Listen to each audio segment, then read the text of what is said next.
Thanks for coming along tonight. If you're watching on this replay, thank you for watching on the replay. As always, I'm puzzled. But tonight, I brought a whiteboard. So that's pretty exciting.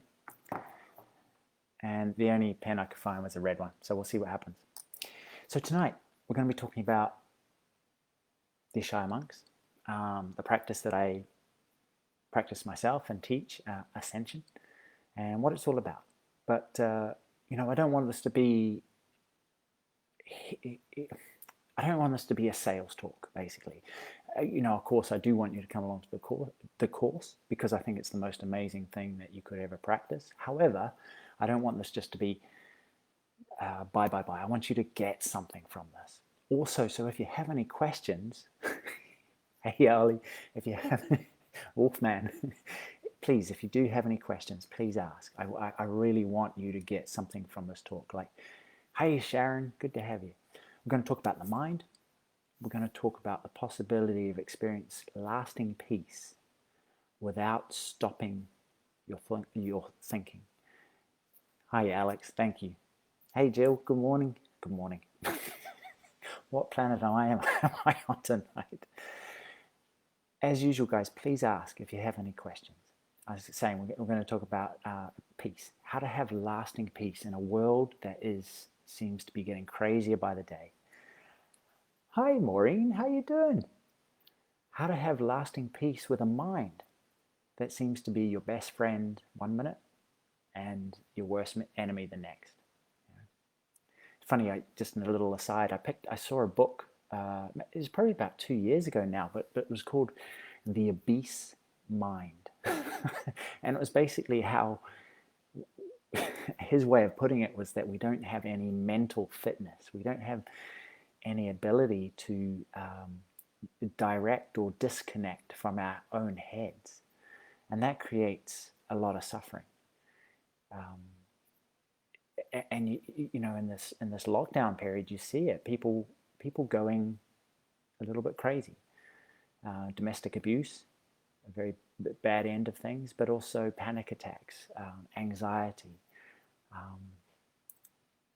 We aren't very good. We don't have a very good relationship with our mind or our emotions. And essentially, that's why I became a monk, because I realized how I did not have a good relationship with my own mind. I saw there was this amazing version of me. Well, relatively speaking, but this version of me that was happy, carefree, patient, a good sense of humor. Bad stuff would happen and I'd just shake it off. Creative, clear, a little bit bold, a little bit cheeky. Hey, Jacqueline. Hey, Tammy. Hey, Lorraine. And then on the opposite end of things, I saw there was this other version of me that was anxious, always seemed like perpetually worried, and I couldn't escape from worry. Constantly thinking, so I wasn't even present to the world in front of me. Some days I would arrive at work, pull up on the handbrake, and that would be, oh, holy cow, where have I been for the last 20 minutes? I haven't been present driving. I've been wasting my time, wasting my life, lost in imaginary places and lost in imaginary conversations. And so I was an outdoor instructor and I saw these two versions of me, and how, hey, Maria, good to have you, how life was so much better with this good version. And everything was so tough when my head was not in the right place. And I'd see that in my buddies when we'd go on little missions. If, for whatever reason, the cogs weren't synchronized, they would just have a terrible day. It's not our ability or our knowledge or our skills to live life. It's really like the sports coach psychology cliche. It's the top 7 inches that makes the difference. And I saw that in my clients. I could put a 12-year-old girl who weighed, I don't know, 40 kilos. I don't know what that is in pounds, versus, a a 7 foot, 200 kilo rugby player. And she would skip down the cliff, abseil, no problem. The rugby player, scared silly. It's not our physical ability, really. It's our mental ability that means this is our foundation for life. And it's so important. And so that's why, really, I really started looking at psychology. I started looking at yoga, psychedelic drugs. I've read books purportedly from aliens from outer space, really to find an answer, to tap into that great version of me, and it was a crazy old thing. Yeah. But here's the thing. So this may have gone on for 5 years, but the real kicker for me was when I landed in a deep, dark pit. And I was living in one of the most beautiful places in New Zealand. And if you've ever been out there, Queenstown in the South Island is the party town, the place where you go bungee jumping and do all the mad stuff. Now, just 45 minutes away is a small town called Wanaka, and it's the classy outdoor person's town. But it's beautiful. It's surrounded in mountains, mountain bike trails, snowboarding in winter. I could walk to a river and kayak. So, for me, it was just heaven. I had everything that I wanted, amazing friends, an incredible job. And none of this stuff on my, I ticked off my to-do list and it didn't equal satisfaction, which was incredibly, incredibly confusing. Because I'm like, well, I have everything I want. Why can't I be happy? I have all the stuff, but no happiness, no satisfaction, no fulfillment. What's going on? Why, God, why? Sharon, who knows? Let's have a chat in a minute though. Don't take it too personally. Sometimes we just need a break, and you work incredibly hard. Okay, so don't go there with the what's wrong with me. Don't go into my place. But here's the thing. I've met a lot of people like donuts, beautiful and glossy on the outside, like me. They have everything, but on the inside, there's a disconnect. There's something missing. And it was being that real whole that led me to really kind of knuckle down and get something that I could connect with true satisfaction, with true peace, that I could detach from my mind. And B, it gave me the motivation to practice. But let me ask you something, because if you ever meet an Ishaya, it's a very important question, is what do you want in life? If you could have one wish, if your fairy godmother to walk in and say, I give you one wish only, you can't wish for any more wishes, what would you ask for? Write it in the chat box. Tell me. You may already know. If you're confused, think about, just picture yourself. You're at the end of a wonderful life. You're sitting on your deathbed and it's been amazing. So no regrets. You're looking back. What's the thing that your life has been filled with to mean that you're so satisfied? What has your life been about? I hope I haven't confused things, but tell me, if you could have one wish, what would it be? What do you want your whole life to be filled with? Ollie, to just be happy. To be happy. Cool. So keep writing. So often our happiness is conditional, isn't it? I'll be happy when. Total peace. Yeah, cool. And the same thing with peace. I'll be happy when the politicians change, when the world is different, when my partner stops annoying me, when my kids change. David, to find a special connection with a partner. Awesome. Sharon goes for 3. Good on you, Sharon. Peace, love, and happiness. Connection, love, and contentment. Brilliant. We've got 2 connections. We've got Alex, peace and contentment, total peace. Yeah. Anybody else? What do you... And this is the most important question I think you could ask yourself. What do you want from life? Because if you don't know what you want, you get a lot of what you don't want, right? And always as kids, we're asked, what do you want to be? What do you want to do? But no one ever asks us, hey, how do you want to do? Of course, this is a doing world, but how do you want to be when you're a firefighter or an airline pilot or a nurse or a teacher or a doctor? How much peace do you want to have? How much contentment? How much connection with another person or with life?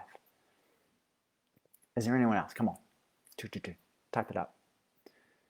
To get clear, and if this is the only thing that you get out of this talk, to get really clear on what's truly important to you, brilliant.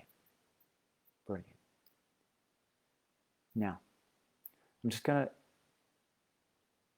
Any more coming? No. Put it at the top of your to-do list. Peace, love, connection, happiness. Because traditionally, if I asked you, I said, seriously, if that's the most important thing to you, if you were on your deathbed looking back and going, my life is filled with happiness, that would be the measure of a successful life or not. To bring happiness to others, that would be pretty cool.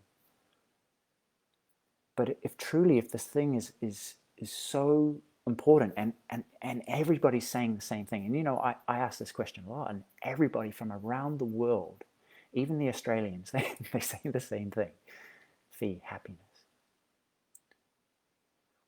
But we don't prioritize it. We don't.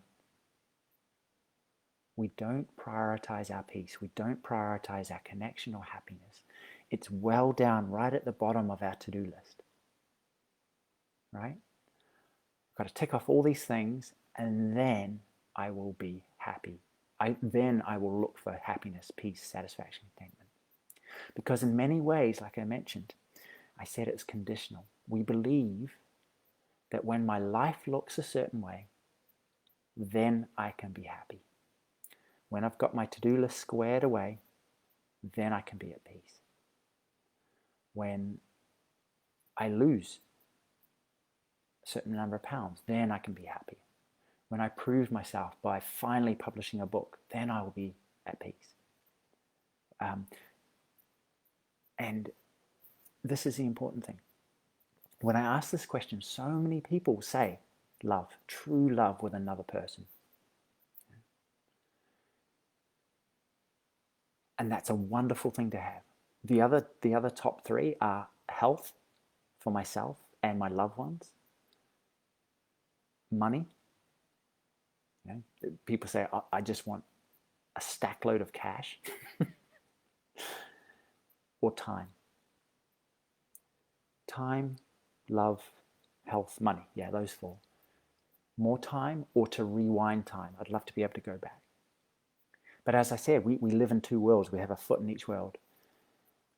And so love, money, health, relationships, very important things. Incredibly important to us. However, we want those things because they will give us an internal feeling.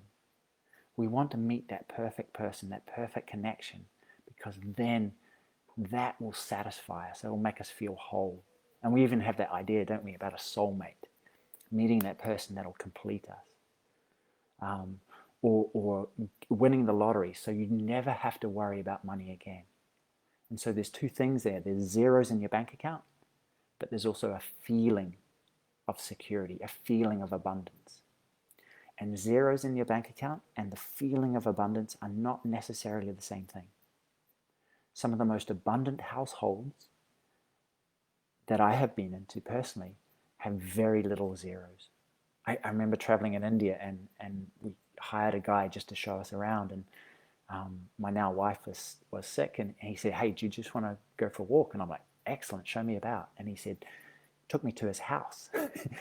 and you know what? The road disappeared. It started becoming packed dirt, rubbish piled up on corners. The houses stopped having doors or windows. Concrete, just empty curtain, heavy curtain maybe. And they just come on in. You know, they didn't even have a door. And they were trying to kick grandma off her seat and give me the only 2 cups in the house full of chai. And I'm like, guys, stop. You know, I have more in my mobile phone, more money invested than you probably see in 2 years, right? And the ironic thing with us in the West is that we're so materially rich but have so little security, or perhaps we take things so much for granted, don't we? We have so much, but we don't know how much we have. Whereas this guy in India and other places have so little, but they appreciate each and everything, and they make a big fuss over guests, and you know. So anyway, financial zeros in your bank account and a feeling of freedom, abundance is different. And I want you to realize that. Because same thing with health. You can have incredible health, but no ease, no peace, until it's taken away. It's the whole taking it for granted. There's so much you can do about your health, but also there's a degree of, you know, the God finger, to put it, a degree of luck. Sometimes you just get incredibly bad luck. Is it your fault? No. But what are you going to do about it? My mother-in-law and my mum, actually, both of them died of cancer. And for my mother-in-law, she was dying of stress. She was grinding teeth in her sleep before she got this cancer diagnosis. She was spitting out, you know, traveling from nervous breakdown to nervous breakdown, trying to be the perfect mum, the perfect wife. She was working as a midwife at the time, just strung out. She got this cancer diagnosis, and basically I woke her up. To that her time was short and that she could not get stressed about the little things. And really that was her thing. She realized, do you know what? No matter what state my body's in, I still can choose for peace. I still can choose for happiness. I can still choose to be present and at ease. My peace is not conditional with what I have or who I'm with or my bank account, right? So with this question, really get clear. Understand that, yes, you have goals and aspirations and people and health and a whole bunch of cool stuff that you want to do. But remember that there's the internal factor too, and the satisfaction, the peace, the well-being, the contentment, the love does not necessarily have anything to do with the external world, the external gain. Right? Does that make sense? Of course, buying a brand new car, yes, that may make you happy. Running a marathon, yes, it gives you a sense of achievement. Meeting that person, yes. Do you know? But you can be happy, at peace, content, completely filled with love, completely free, no matter what you have or what's going on in your body. Okay? So remember that. Please remember that. Don't make your happiness, don't make your peace conditional. Because then it depends on somebody else, on something else that you have no control over. Right? Truly, finances, look at this lockdown. Who would have expected? Stuff happens all the time. Love, we can't control another person. We can't. Health, we can't control that. We can't go back in time. Oh, cool, Jacqueline. Yeah, she was an incredible lady, you know, because really, and I've met so many people, especially with cancer for some reason, who, you know, past the initial shock have just gone, you know what, this is the best news that's ever happened to me, because we're all dying and none of us are aware of it. It's not that time is short, but time is precious. and we choose what we want to do with it, right? And my mother-in-law, she went, I've got to make a different choice about peace. So please, if this is the only thing you get out of this, make it about peace now. You do whatever it takes to find that now. Don't put it to the end of your to-do list, because you just don't get there, right? Make it the top thing. Make it the top thing, because then when you shine like that, it means you get through your to-do list so much easier. With, you know, that great version of you turns up and starts ticking off things quickly and well, and with clarity and with humor. And so you're not waiting, and you be a role model for everybody else. Okay? So get really clear on what you truly want, and realize it's distinct from what you want to have. Cool. So that's what I realized when I met the Ishayas, and they told me that. And the greatest thing what they did was, forever I was looking for an instruction manual to be at peace. And so they gave me some tools, and I'll tell you about them. But basically, then I said, okay, how do I eat? Because I was looking for the perfect diet. What sort of exercise? What sort of yoga do you do? You know, how should I cut my hair? Do you know, all these kind of external things? And they were going, what you truly want is connection, which is what I wrote. I want to feel connected with that sense of that good version of me. I want to feel aligned and at harmony and at peace with my own head. And they said that has nothing to do with what you eat, what you wear, where you live, what time in the morning you wake up, whether you drink alcohol or not, the whole list of things that I thought I should do. And I was really annoyed at the time, because I was wanting someone to tell me what to do. But they said, no, use these tools, get clear, go inward, and see what your knowing, your intuition, what's right for you. Which, if you've been looking everywhere else your entire life, is annoying, is frustrating when someone says, work it out for yourself.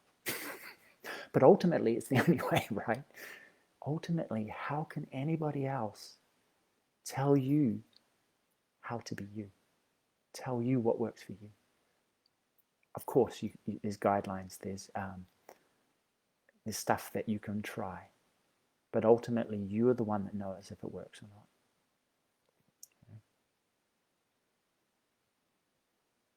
So what gets in the way of having all these things? Happiness, peace, contentment, connection. Because you've experienced those things, I guarantee you. I guarantee you've had those things. Even if you're saying, no, I haven't. You have had peace. Otherwise, you wouldn't know that you want more of it. You have had contentment. You have had at least a moment of just pure happiness for no reason. What gets in the way? What stops us from having that all the time?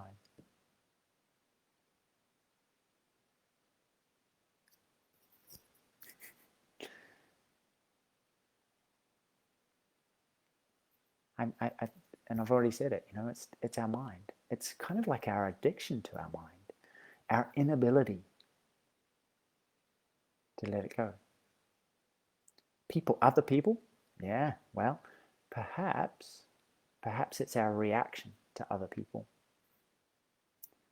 What if, and I get it, the world's full of annoying people. but we can't change them, right?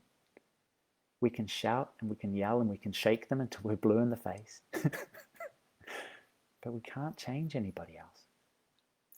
And I think that's the dawning of wisdom, when you start to realize that the only person you can change is yourself.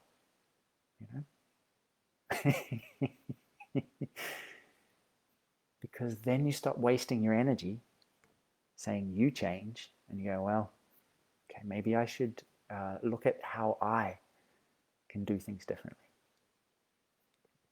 But the answer I was looking for, the answer I'm going to talk about, is our mind. And the fact that we don't make it a priority. We don't make peace, thoughts and feelings ours. Yeah, exactly. My mind, Sharon. They seem to be all Ooh, but what if you believe it's yourself that's a problem? So let's look at that. If you believe, so it's a belief, right? So it's kind of regardless what the subject is, it's the belief. So we could say thoughts, feelings, mind, the belief, negative belief or limiting belief, saying you're an idiot, you're at fault, all that stuff. You get it, Jacqueline? Cool.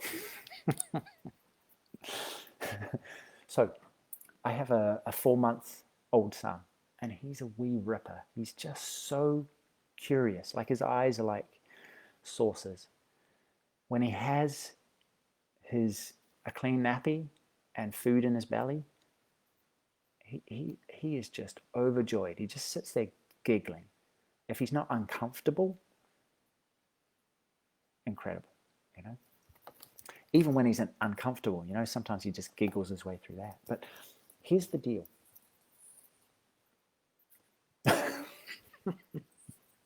There we go. That's an infinity sign. And if you like, it represents who we are. We're born into the world kind of more or less as a blank slate, right? Empty. And that's our job as parents. And what the role of experience as a teacher does is it shows us how to live in the world. Because as kids, we have no clue. We have no clue what the rules of culture are. And really, that was one of the greatest realizations, that our whole society was formed on rules. And these rules weren't natural. They were just an agreement, a very good agreement, which allow us to work together, to work for a common goal, for a better life for all of us, perhaps. But they weren't set in nature. They weren't. They were agreements, right? You go to a different culture, different agreements, slightly different agreements. But the most interesting thing was with kids, and you can see this in my 3-year-old, who's, you know, a lot older than my 4-month-year-old. But we start seeing these ideas and feed. We start seeing these beliefs build up.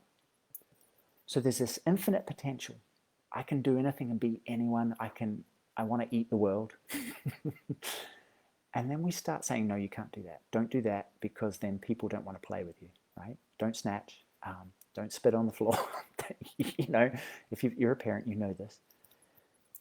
And we're talking about behavior, but she starts thinking, not being very, very sophisticated, she starts thinking it's about me.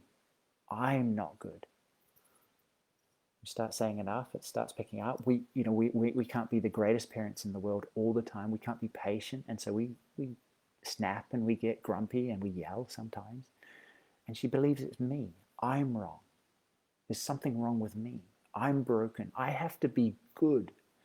I have to be a good girl to make mommy, to make daddy happy, right? Do you recognize these words if you're a parent, or if in yourself?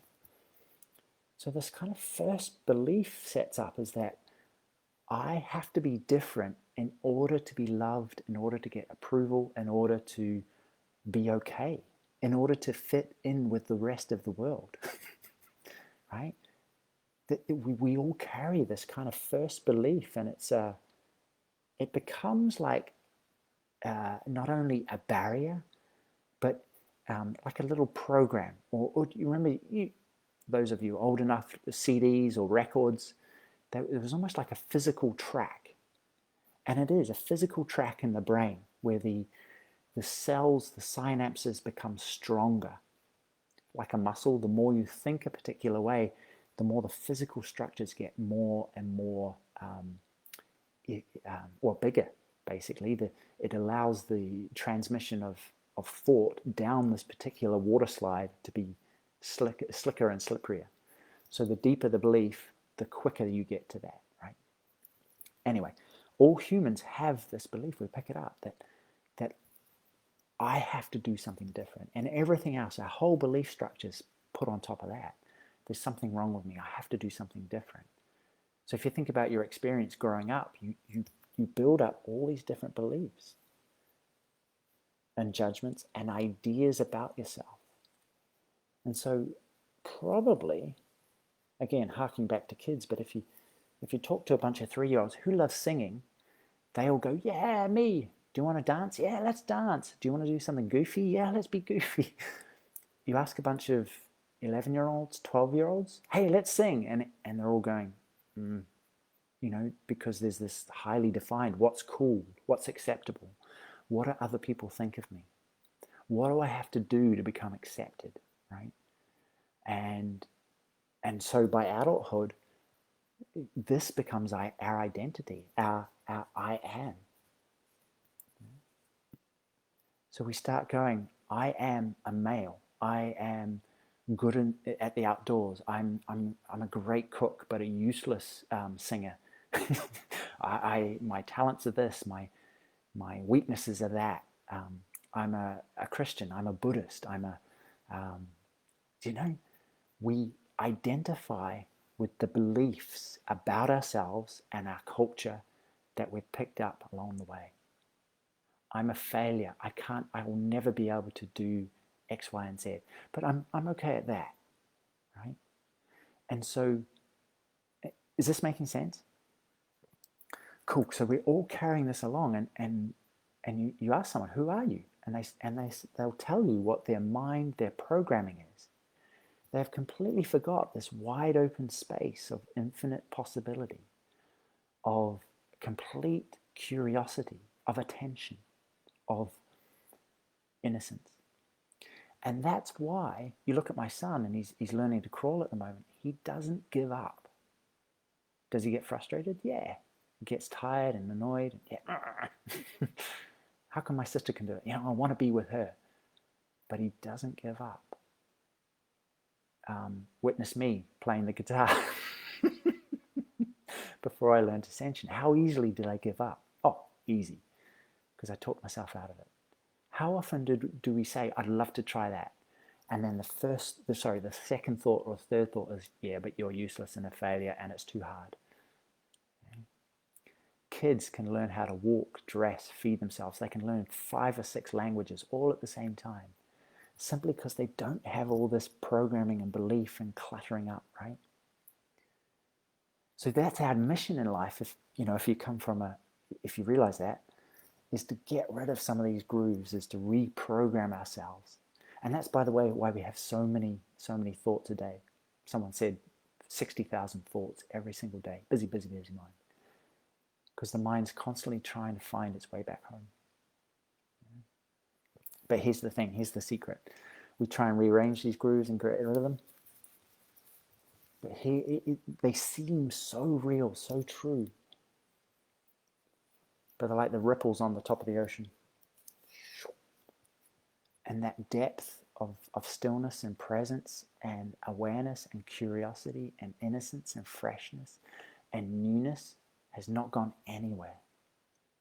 It's just that we've become so identified with the top layer, so identified with past experience, with limiting belief.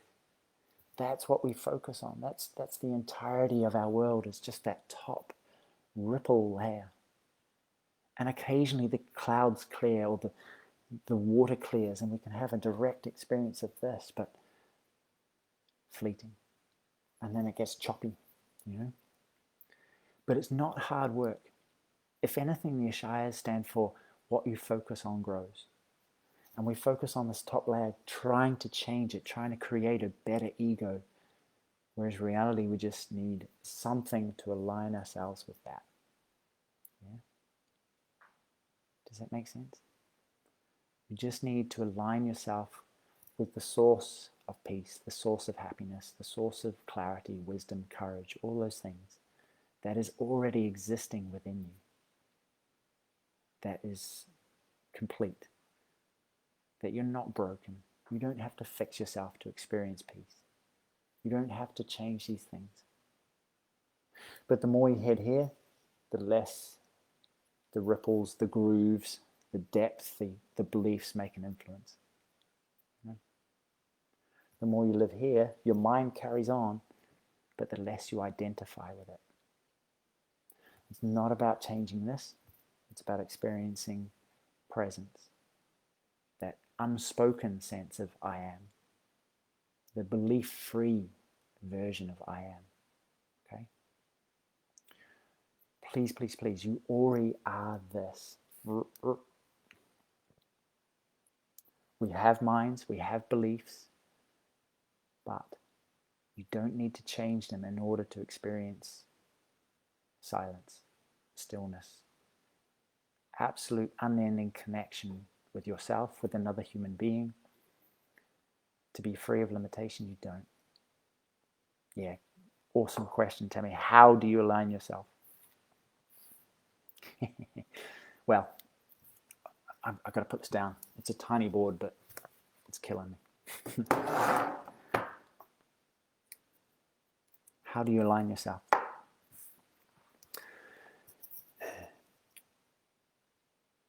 It doesn't take much. Sometimes it just takes being with a person who's living directly from that. You go, oh, it reminds you. It's almost like the flame in their heart or their alignment, like a tuning fork. Makes you tune in to the same vibration, and there you are. You remember. Sometimes it's a book. Like Eckhart Tolle, for example, when I first picked up The Power of Now, I was like, oh man. And I loved it because it reminded me of that source, of that possibility, of that experience, so that great version of me could come out. I would do a yoga class, for example, and after an hour and a half of thrashing myself, you know, the 10 minutes of Shavasana when you just lie down on in a sweaty puddle on the mat, that's where I could finally let go. Climbing a mountain, you know, just working so physically so hard, requiring all my concentration to be in the moment. That's when I could let go there, and when I could remember. Maybe it's having a glass of wine, a gin and tonic. You know, sitting watching a sunset. For a minute, you let go of your to-do list, your beliefs that I'm wrong, all those grooves that you feel like you need to fix yourself, and you just let yourself be. You just merge with the moment, staring into a baby's eyes, into your lover's eyes, into the fire, going for a walk, swimming in icy cold water. You know, all of these things align us. It's not a faraway thing. The only trouble for me was that was not enough. I didn't want to have to pick up a book every time I wanted to remember. Right? I didn't want anything outside of myself to remind me. I wanted just to be able to do it, to have the tools in my own head. And that's why I started searching. And that's why I became a monk, actually, was because I realized when I met the Ishayas, they said, we're going to heal the world, but we've got to heal ourselves first. Right? And I went, makes perfect sense. Because I tried healing the world without healing myself, and it got a bit messy, got a bit stressful. But ascension, what it means is to rise above. It doesn't mean to float off into another realm. It means to keep your feet on the ground, fully grounded, to have desires, but not to be those desires. To be of the world, to in the world, but not of it.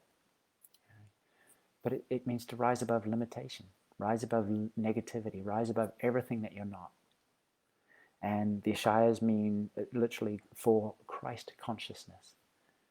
To put it another way, enlightenment, nirvana, freedom from suffering, freedom from stress, mastering your own mind, having the ability to choose to align yourself with your highest self anytime you wish. That's what the Ishayas stand for. And that's why I was so interested, because it's not about telling other people what to do, but it's more about being a walking lighthouse. And I believe that. I've seen that. You know, when someone around me makes a choice for truth, it reminds me. It inspires me. You feel it. You know it.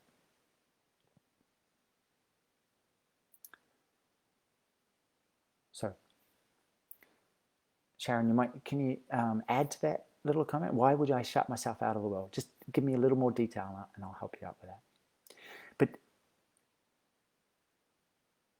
But that's essentially the techniques that we teach are based around praise, gratitude, love, and compassion. There's a little bit for the surface of the mind. Plus, it's the direct opposite to so many of those beliefs and grooves.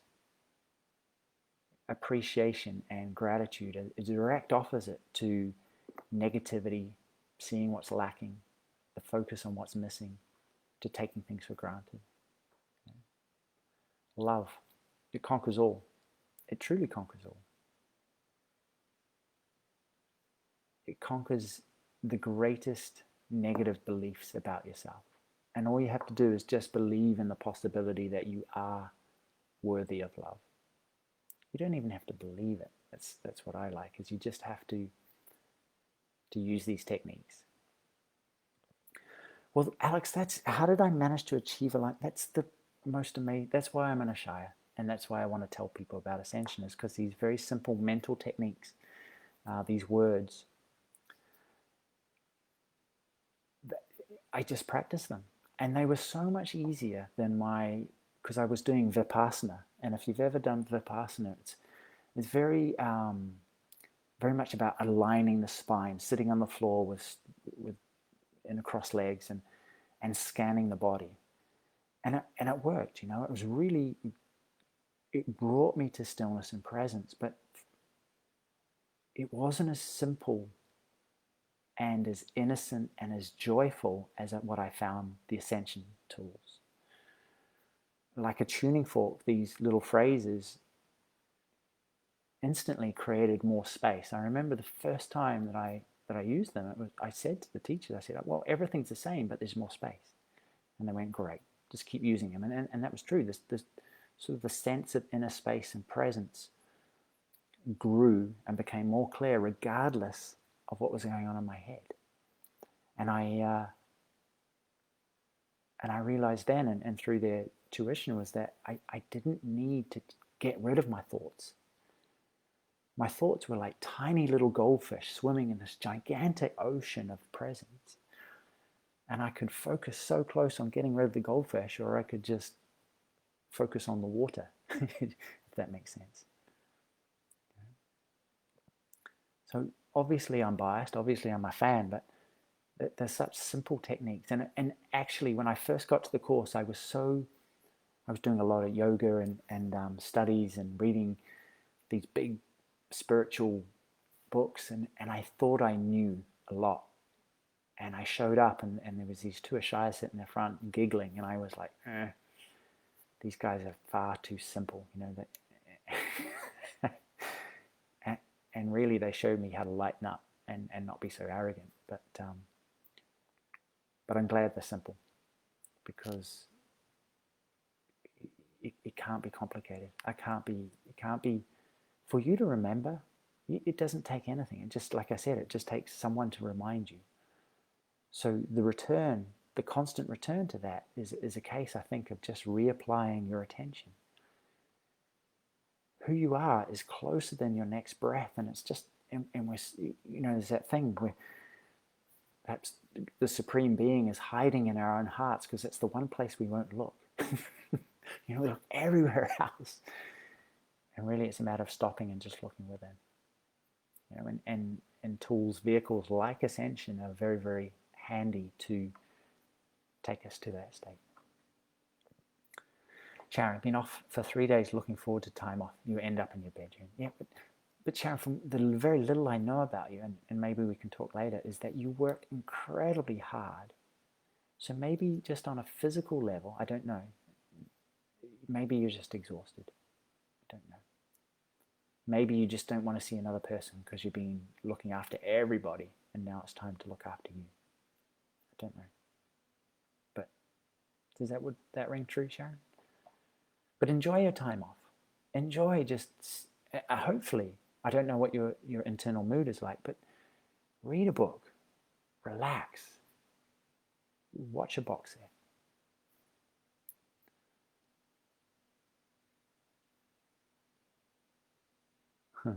Tammy, I used to laugh and have fun all the time. And when I was at work, and my boss looked at me and said, why do you always laugh? I never realized that I stopped doing it. Yeah. It's incredible, isn't it? It just takes one or two comments that can really flatten us and change us. And maybe I shouldn't. But it's that freedom to know, A, what's truly important to you, and B, to sort of want to put it first. To make it more important than what somebody else thinks of you. And that's a tough thing. That's a deep groove. I need to fit in. Yeah. Again, I'm going to tell you about just the essentials of the course. Now cost, basically we're in lockdown still. I mean, maybe we'll be able to arrange an outdoor course, but I'm still waiting to see. I don't want to put a bunch of different people from a bunch of different families and places, and that would be horrible. I really want to, I don't want this course to be the place where you caught some nasty virus. I want you to catch peace and happiness eternally. But we're going to see. Now, cost-wise, it's £360, and that means you can repeat the course as many times as you like anywhere in the world for free. So you just repeat it, and people turn up for the whole course or the Saturday morning or whatever, and they just because it's all so new on the first time, and when you go away, practice, come back, it's like, yeah, that makes sense at a deeper level. It's kind of a club too, in that we're here. If you need, if you have questions, if you have doubts, if you need tuition, we have Zoom meetings currently 3 times a day, morning, middle of the day, and the evening. So we all get together in a sand, and then we give feedback and answer questions and guide people and stuff. So the community's alive, but that initial cost allows you to be a part of all those meetings and get all the guidance that you need for your lifetime. Yeah, cool. That's all I got. But here's what I know. Please, if you have any questions.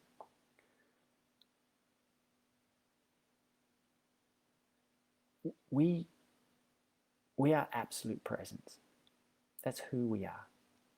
It's just that A, we don't make it a priority, or B, we don't believe that it's possible for us to live the life that we want to live, with a family, with a career, chasing the goals that we want to do, and have that as a permanent experience. For sure, I believe that I had to go live in a cave. I had to go devote my life in some sort of strict way like that in order to have lasting peace. And it's not true. It's not true. In fact, I've heard so many stories of people, say, studying in India, living in a cave somewhere, just really going inward and getting a lot from that experience. However, when they return home, the noise, the chaos, the jostling, the annoying people, the stuff of life,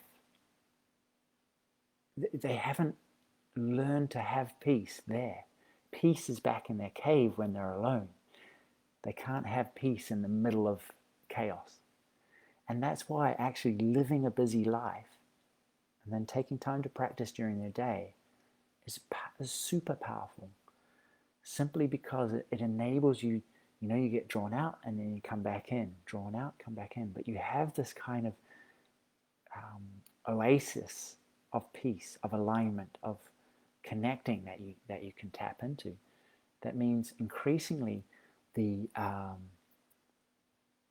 become like Teflon. So stuff gets thrown at you and it just hits you and it slides off, rather than you reacting and blowing up in some way. Yeah. What practices are part of Ascension? So Ascension is an eyes closed and an eyes open practice. So it's well, in the beginning there are 4 simple phrases in English and Sanskrit, the language from ancient India. And really each one of those are keys or tuning forks that align you with your presence. And so you use them with your eyes closed, and what they help do is get rid of all those help those grooves and negative beliefs and limitations fade away. You help you rise above them, help you align with your true nature. And then with your eyes open, what they do is they help you from getting stuck. They help help you from getting lost in your own mind. They're a reminder, an anchor, again, an alignment tool. Because let's face it, even if you practice, say, for an hour a day, which is an amazing amount of time, you've still got 23 other hours in the day, and that's where the life comes from. That's where life is. If you can have this foundation and start to draw into that increasingly, then that's where life starts to really kick off.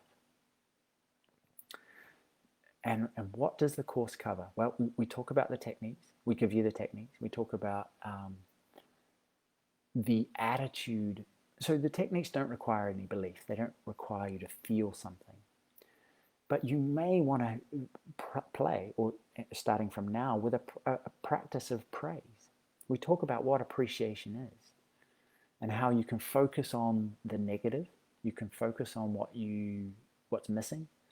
You can focus on a future or a past moment. Or you can choose to focus on the good, on what you like. You can judge, or you can criticize, or you can appreciate anything about what's right in front of you. So there's kind of two tiers to it, if you like.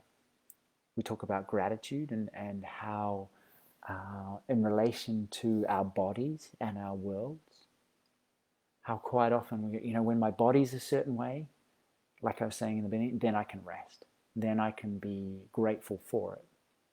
When my world, maybe my job or the politics or the environment, when that is sorted, that is a means for me to be grateful.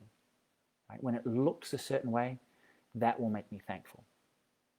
And what I say is that life does not bring us happiness. We bring happiness to life. You see? We're constantly, as humans, waiting for the world, for other people, for our bodies, for our minds to satisfy us, to create a moment or something worth paying attention to. We've got it all backwards. We feel like we should be entertained, right? And so that's why we surround ourselves in so much in terms of distractions, and wonderful distractions. But we've got it all backwards. It's like our gratitude, our active attention brings excitement to life. Like I said, my little 4-month-old, he's so curious, so excited, so joyful just for kicking back and grabbing his rattly toy. Do you know? And that kind of curiosity we can have too.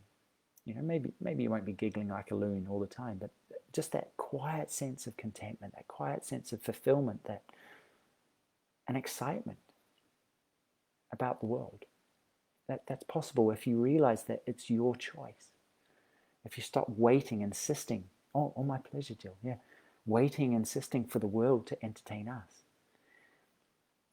All of us, really, truly, humanity's like we're sitting at a bus stop. And it's the most amazing bus stop. But we're sitting at a bus, looking at our watch, kind of waiting for this better thing to come along down the road. It's like, gee, I wish this bus would hurry up because then I can be happy. But it's our active attention, it's our gratitude and praise that brings the moment to life. And like I said, here's the other thing, by the way. And this is what we talk about too.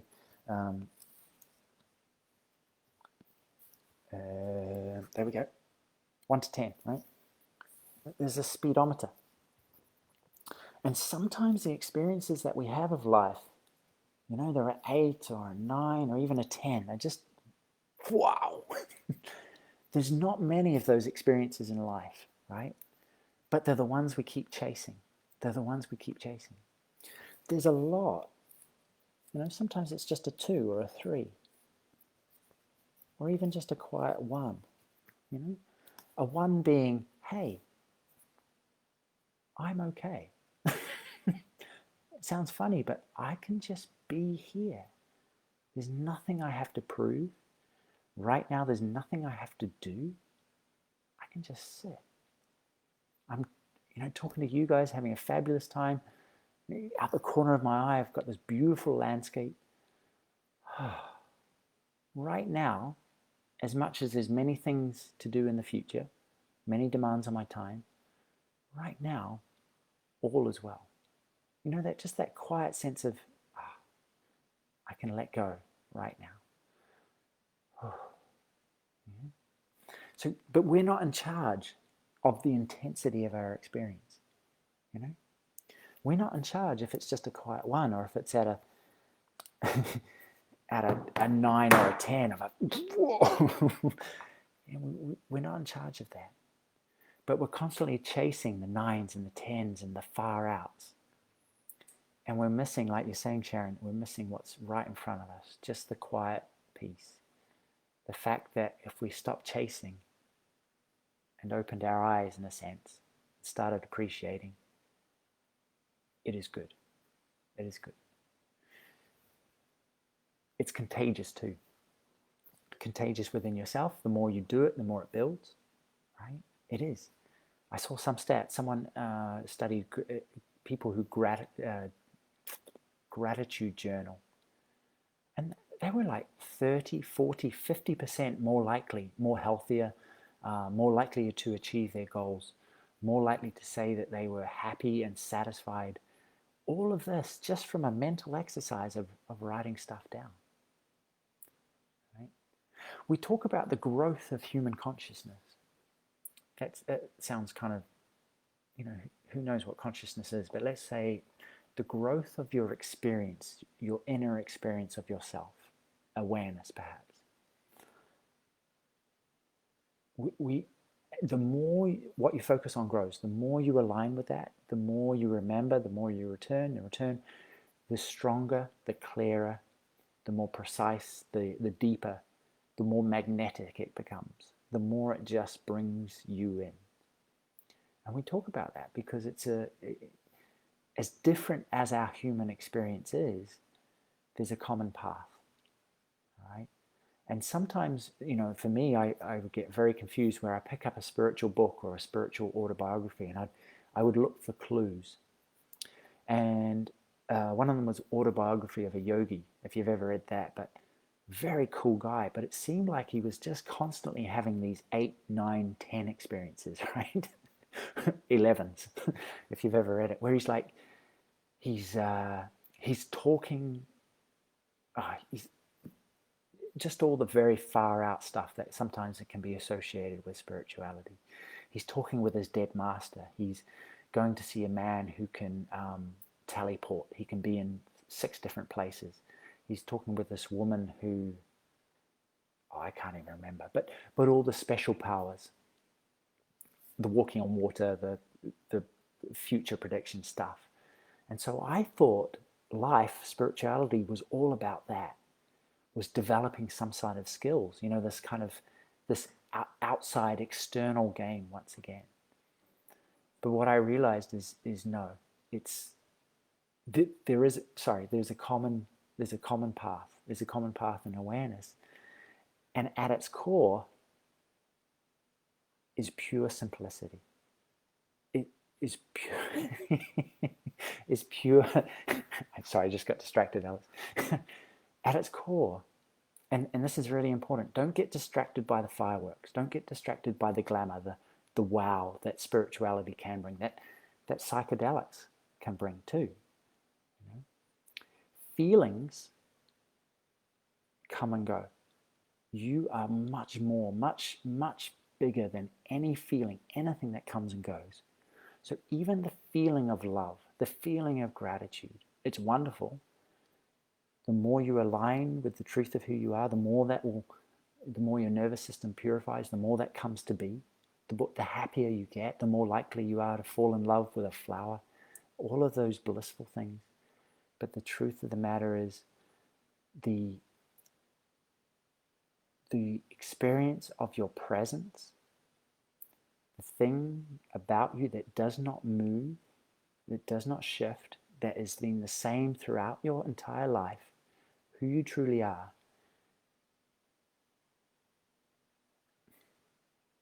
is not without flavor, but it's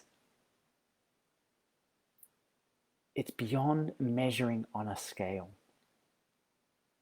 When you dissolve into that, when you experience this, and maybe you can get a taste of it at the moment if you let go and not try and understand it, but simply rest in your own presence, in the presence of now. Let it be spacious, let go. This needs nothing. It cannot be measured. It cannot be compared. It is, all right? It is full. So yeah, don't chase.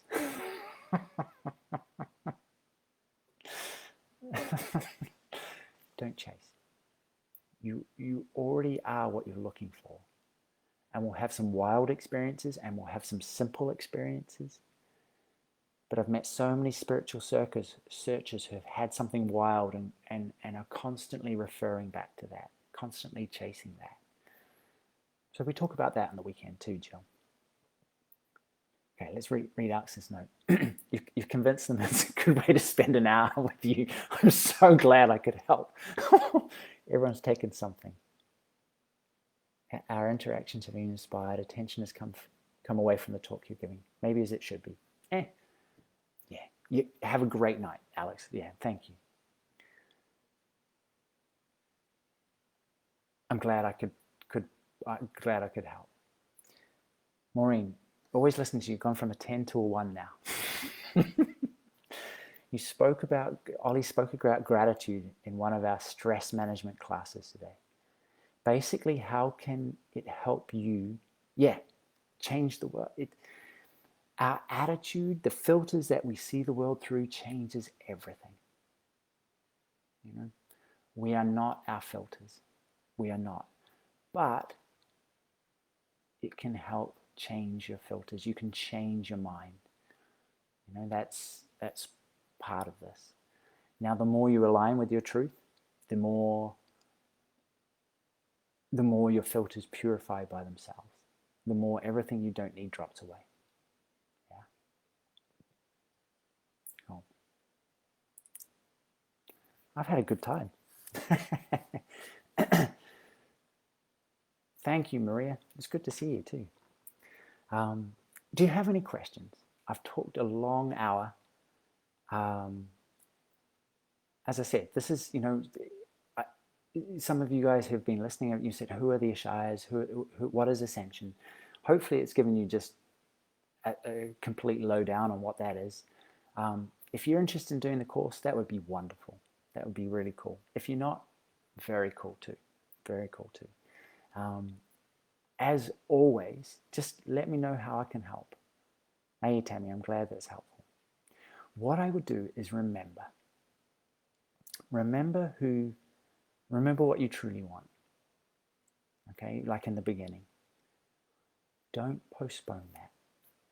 Don't postpone it. Please. When you come alive, when you're full of peace, then everybody wins. When you're not, nobody wins. It's not that nobody wins, but it's not selfish. By creating a foundation of peace and contentment, everybody wins. And don't let that be caused. Is it caused? Of course. Can another person make you happy? Yes, they can. Can a beautiful new car make you happy? Yes, of course. Can going swimming in a wild location? Yes, of course. Of course. But don't let that be the only source of your peace, your happiness. Because you can't control the outside all the time, all right?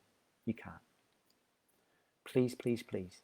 It's important. What this world needs is peace. It needs clarity. It needs aliveness. It needs people to be able to choose to be happy and content no matter what's going on around them. Because when you're happy and content, you're also clear. when you disconnect from what other people think of you and all those little tricky little grooves, you really can make a powerful change in the world. Right? As Gandhi said, be the change that you want to see. All right? So, thank you so much. You're awesome. Have a lovely evening. It's 9 o'clock. It's time for my bed. So take care and good night. Thank you.